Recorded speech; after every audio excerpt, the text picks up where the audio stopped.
سورت نساء آیت نمبر 116.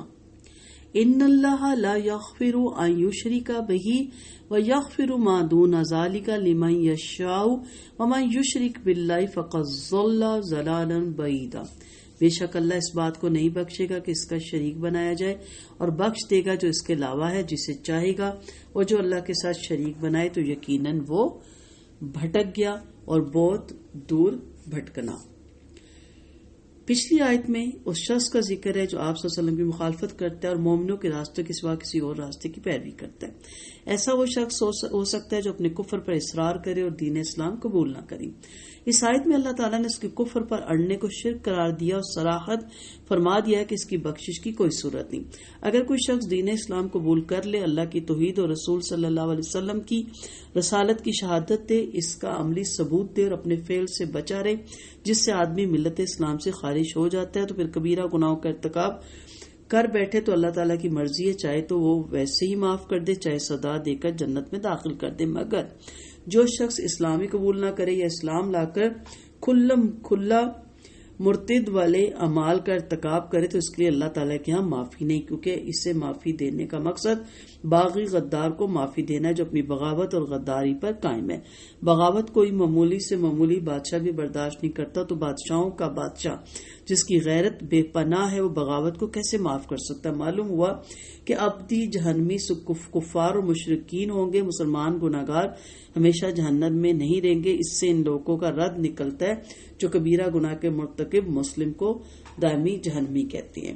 لیکن پچھلی آیت کا یاد رکھیے گا کہ جو شرک اکبر کرے گا اور جو آپ صلی اللہ علیہ وسلم کی مخالفت کرے گا، وہ اب ہم نے اگر آپ کو یاد ہو تو وہ دائرہ اسلام سے نکل جاتا ہے.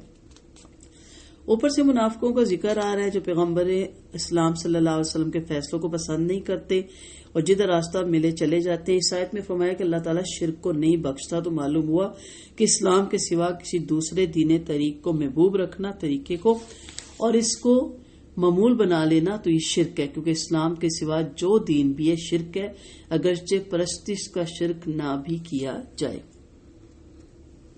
تھوڑا سا وضاحت سے دیکھ لیتے ہیں کہ شرک ناقابل معافی جرم ہے جسے اللہ کسی صورت میں بھی نہیں معاف کرے گا.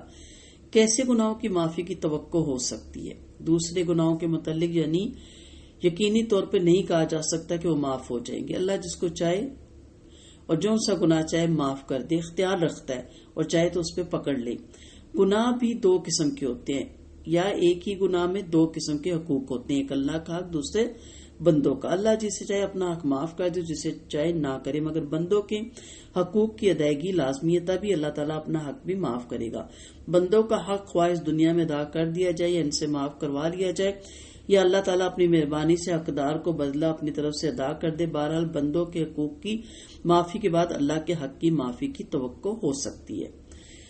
تیسری بات یہ ہے کہ شرک ہی سب سے بڑی گمراہی ہے. شرک کو ہی ایک دوسرے مقام پر ظلم عظیم بھی کہا گیا ہے، تو اس لیے شرک کی کسی صورت پہ بھی معافی نہیں ہوگی. اس لیے اس چیز سے باہر نکل آئیں کہ شرک کرنے کے بعد انسان شاید دنیا سے اگر چلا جائے تو اس کی معافی ہو جاتی ہے. ایسا نہیں ہے، شرک کرنے والا کبھی بھی معاف نہیں کیا جائے گا. اس لیے شرک اکبر، شرک اصغر، شرک خفی اور اللہ اور اس کے رسول کی مخالفت کے تمام کام جس میں آپ کی تمام بدعات شامل ہیں اس سے توبہ کر لیجئے. وآخر دعوانا ان الحمد للہ رب العالمین.